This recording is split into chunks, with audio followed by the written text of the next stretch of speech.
In this video, I'm going to show you how to make a delicious Texas sheet cake.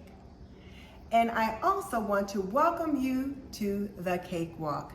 In case you're not familiar with what a cakewalk is, it's something we used to do a long time ago at church socials. It's kind of like musical chairs, only instead of sitting down in a chair, you stop on a number, and then if they call your number, you win a cake. And there are 5 of us that are participating in this cakewalk. There is Darlene, who is the organizer at Super at 60. There is also a Resume of a Mother. There is Miss Lori at Whippoorwill Hollow, Renee at American Dreams Trucking, and of course myself, This and That with Denise Jordan. And we are all women unashamed. We are unashamed of our faith. We are unashamed to say that we believe in the Lord and Savior Jesus Christ. And I am not ashamed to show that I can be emotional and very tender in regards to some of the situations that are going on in the world. In case you missed my very emotional grocery haul, I will link it in the description box below. But I am also unashamed to say that I pray every night and I call on God to bless each of my grandchildren. I call on them each by name and ask for blessings for them in particular. And for those of you that follow me are probably saying, she's not at home. That is not her kitchen. And you are absolutely correct. I am blessed enough to be with family this week, and I'm going to be sharing this Texas sheet cake with them. I always find it an adventure to cook in another woman's kitchen, so we'll see how this turns out. I've got most of the ingredients that I would normally have at home, but you know how it is when you're somewhere else. People don't always buy the same things that you do, so there may be a substitution or two. All right, so let's get this burner on. So let's see. Oops, not that one.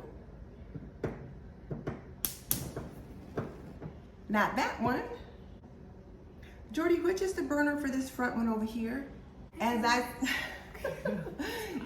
said, it is always an adventure to cook in someone else's kitchen. So now that I've got the right burner on, I will start adding the ingredients and I'll let you know what it is I'm using as I go along.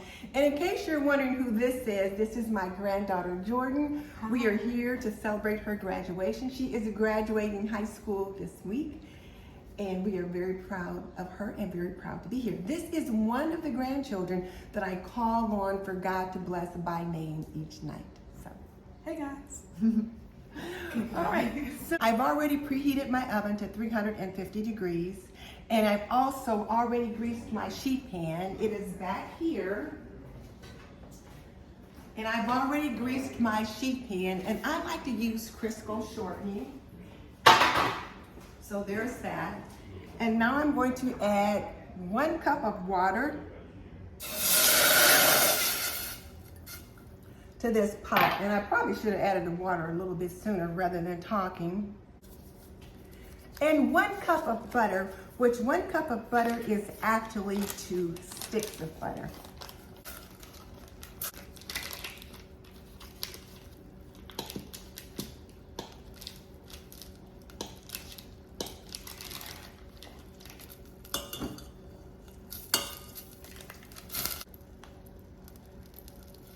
And 3 tablespoons of cocoa powder. Now, this is not hot chocolate, but it is actually baking cocoa. And I just picked up the Kroger brand. It was the cheapest, so that's what I picked up. Now I'm going to just stir this together and just kind of let it cook. More.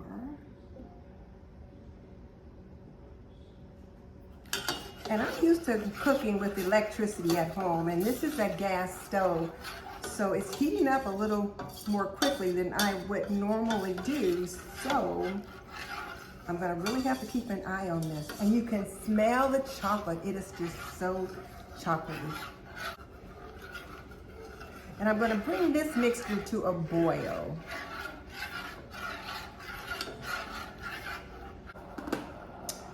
And let me remind you that this cocoa powder is unsweetened cocoa powder.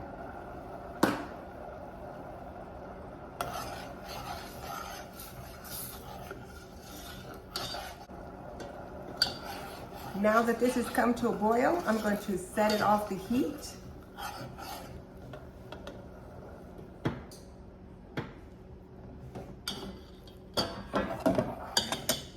Now I'm going to put 2 cups of all-purpose flour in a bowl, 2 cups of granulated sugar, 1 teaspoon of baking soda, and 1/2 teaspoon of salt. Now mix that together.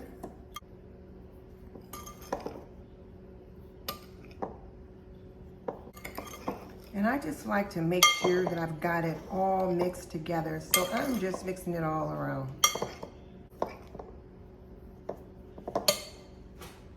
Now I'm going to put 2 eggs here. We're going to mix together 2 eggs.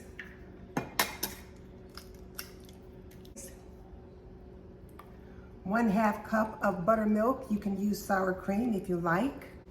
And the recipe calls for 1 teaspoon of vanilla extract. Well, they don't have any vanilla extract right now. They've used it all.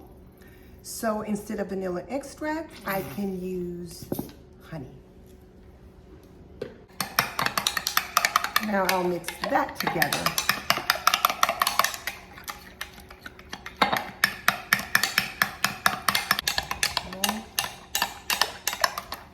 Now we're going to pour this egg mixture over our flour mixture. And we'll give that a good stir.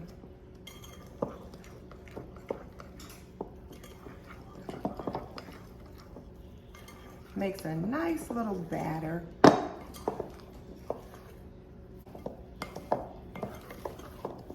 And we want to mix this until it's combined. Once it's combined,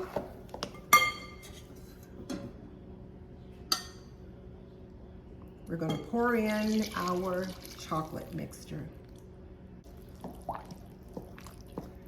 So now I've got this boiling hot chocolate mixture that I've mixed in with the flour and the egg. Now just fold that in together, get it nice and loose. It smells so chocolatey good.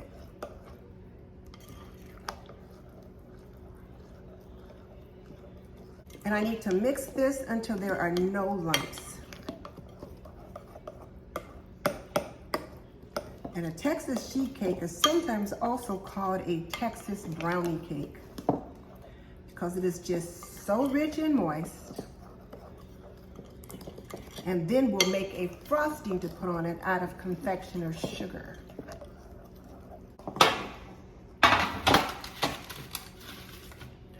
And then we're just going to pour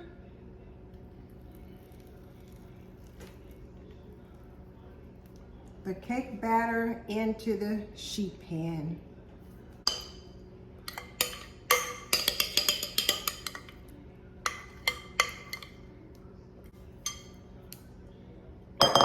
And now we'll pop this in the oven.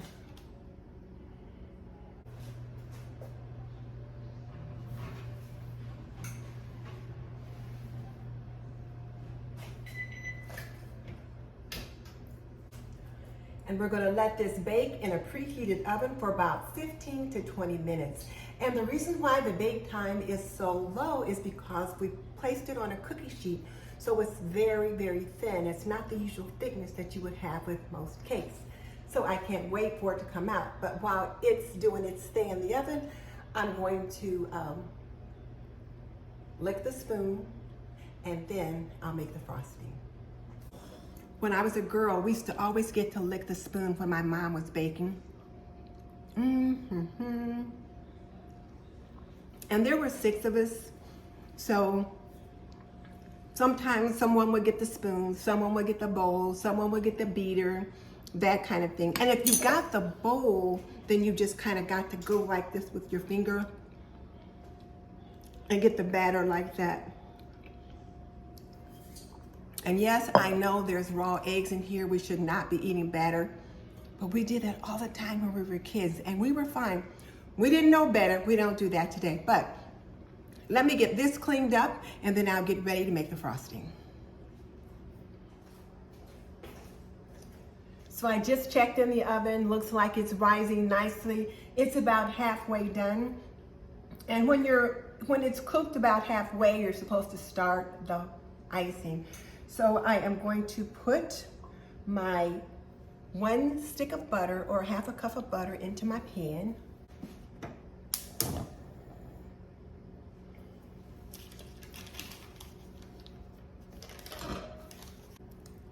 Six tablespoons of milk. 3 tablespoons of unsweetened cocoa powder. I'm going to bring this to a boil. And while it's coming to a boil, I'm going to check on my cake because I did hear the timer go off.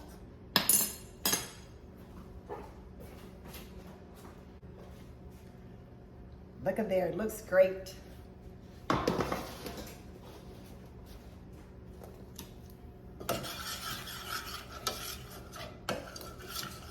So I will bring this to a boil, and then I'll add 3 3/4 cups of powdered sugar.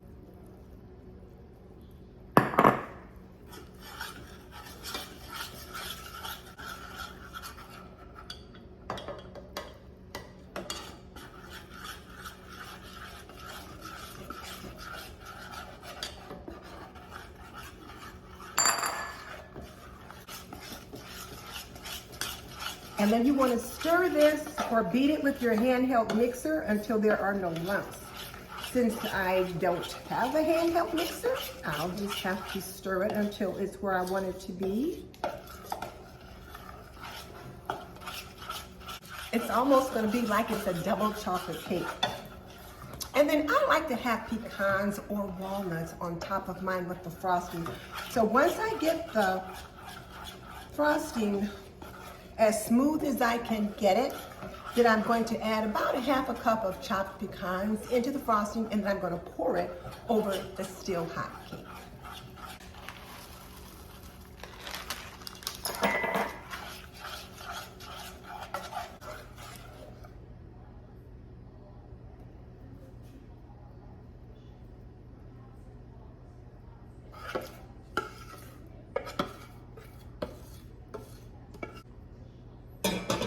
And you pour it on top of a still hot cake so that it will smooth out nicely.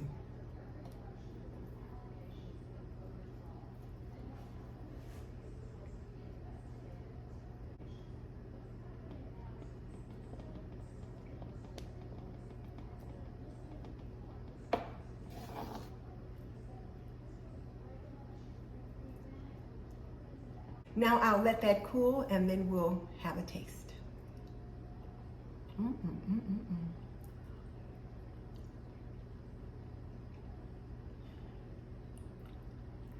I could just eat the frosting.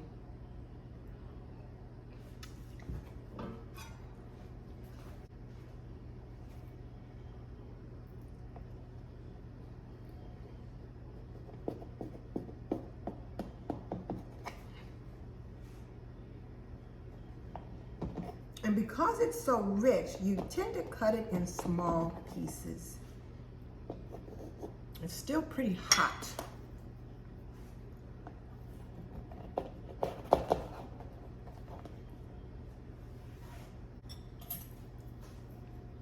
Doesn't that look delicious?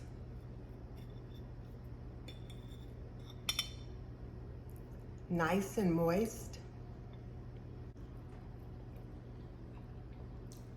I don't know why it's been so long since I've made this. Delicious.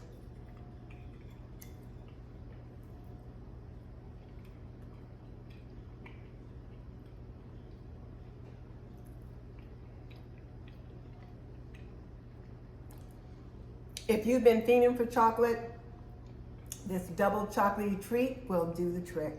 You will absolutely love it, and so will your family. I want to thank Darlene at Super at 60 for pulling together this Women Unashamed Cakewalk. It has really been a lot of fun. So be sure and click on the link in the description box so that you can see the next cake on your cakewalk. In the meantime, this is Denise Jordan saying, you are not done yet. Click on the link in the comment section below and check out another cake episode of the Cakewalk, and I will see you next time. And this is going to be today's dessert.